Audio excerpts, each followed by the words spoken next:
जय माता दी। आइए सुनते हैं गुप्त नवरात्रि की 10वीं महाविद्या माँ कमला की यह कथा। गुप्त नवरात्रि की 10वीं महाशक्ति और महाविद्या देवी कमला यानी लक्ष्मी जी हैं। संपन्नता, खुशहाली, वैभव, सौभाग्य, धन, यश की प्रतीक देवी कमला 10वें स्थान पर हैं। वह परम सौभाग्य प्रदात्री हैं। जो जातक उनकी आराधना करता है वह उनका घर धन और धान्य से परिपूर्ण कर देती हैं। नवरात्रि की तरह गुप्त नवरात्रि का समापन भी श्री कमला की आराधना से होता है। कमल के पुष्प पर विराजमान देवी कमला का संबंध कमल से है। कमल पर पुष्प पर आसीन होने के कारण ही उनका नाम कमला पड़ा। देवी को कमल पुष्प प्रिय है। कमल कीचड़ और दलदल में खिलता है, यानी नकारात्मक परिवेश होने पर भी सकारात्मकता के पुष्प खिल सकते हैं। स्वच्छता और पवित्रता देवी भगवती को प्रिय है। उनका अलग से श्रीकूल है। उनको प्रकाश प्रिय है। अंधेरे से नफरत है। वह नारायणी है। भगवान विष्णु के साथ गमन करती हैं। वह प्रसन्न होती हैं, जो तिजोरी भर देती हैं, लेकिन यदि अप्रसन्न होती हैं तो अपनी बहन अलक्ष्मी के साथ वह रंक भी बना देती हैं। देवी की आराधना तीनों लोकों में दानव, दैत्य, देवता तथा मनुष्य सभी करते हैं। देवी आदिकाल से ही त्रिभुवन के समस्त प्राणियों द्वारा पूजित हैं। देवी की कृपा के बिना निर्धनता, दुर्भाग्य, रोग इत्यादि होते हैं। स्वरूप से देवी कमला अत्यंत ही दिव्य तथा मनोहर एवं सुंदर हैं। इनकी प्राप्ति समुद्र मंथन के समय हुई थी तथा इन्होंने भगवान विष्णु को पति रूप में वरण किया था। देवी कमला तांत्रिक लक्ष्मी के नाम से भी जानी जाती हैं।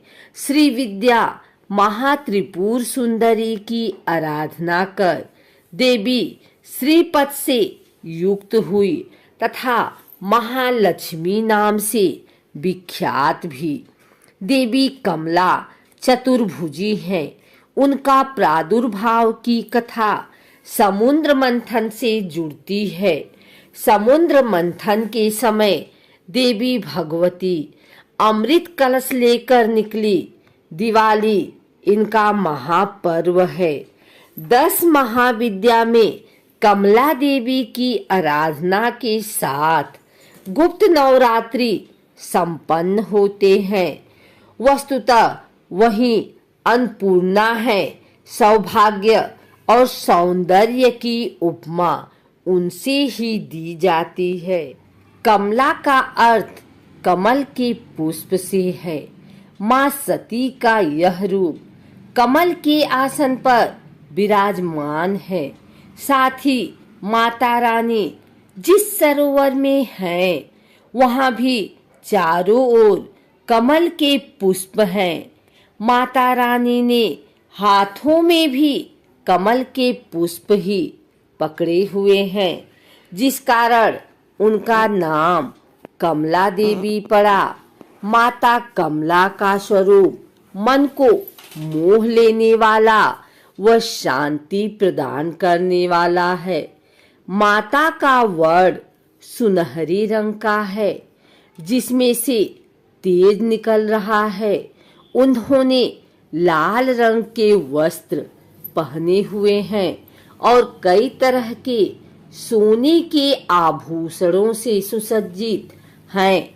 माता ने मुकुट पहना हुआ है तथा उनके केस खुले हुए हैं। भगवान शिव की भांति उनके भी 3 नेत्र हैं तथा वे एक सरोवर में कमल के पुष्प पर विराजमान हैं। माता जिस सरोवर में हैं वहां उनके पास कई कमल के पुष्प लगे हुए हैं।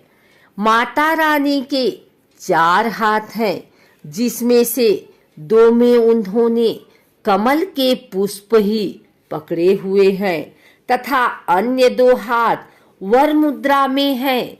माता रानी के दोनों ओर 4 हाथी हैं जो जल से उनका अभिषेक कर रहे हैं। माता रानी का यह रूप अपने भक्तों पर सदैव कृपा करने वाला और उनकी सभी इच्छाओं की पूर्ति करने वाला माना जाता है। जैसा कि हमने ऊपर बताया कि माँ लक्ष्मी की साधना करने से जो लाभ भक्तों को मिलते हैं वही लाभ माँ कमला की पूजा करने से भी मिलते हैं, क्योंकि देवी कमला को माँ लक्ष्मी का ही रूप माना जाता है। इसलिए जो भी भक्तगण माँ कमला के रूप की पूजा करते हैं उनकी व उनके परिवार की आर्थिक स्थिति पहले की तुलना में बेहतर होती है।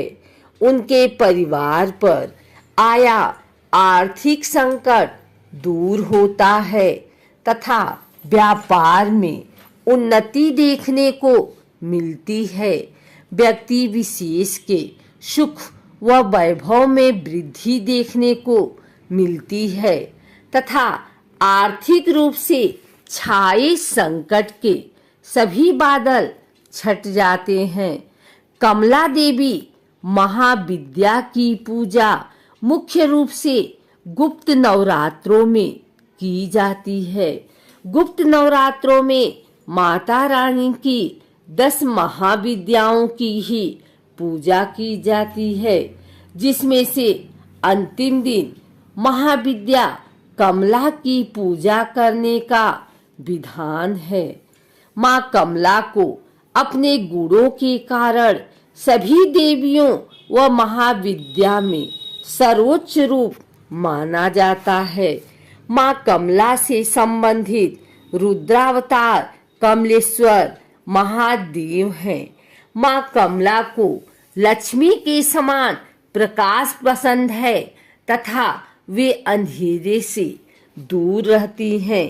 देवी कमला को एक तरह से तांत्रिक लक्ष्मी भी कहा जाता है, क्योंकि लक्ष्मी के इस रूप की पूजा मुख्य रूप से तांत्रिकों के द्वारा की जाती है। अगर आपको हमारी वीडियो अच्छी लगी हो तो इसे लाइक करें, कमेंट करें, शेयर करें और हमारे चैनल भक्ति गाथा को सब्सक्राइब करके बेल नोटिफिकेशन ऑल पर सेट कर लें, ताकि आने वाली वीडियो सबसे पहले आप तक पहुंच सके। धन्यवाद।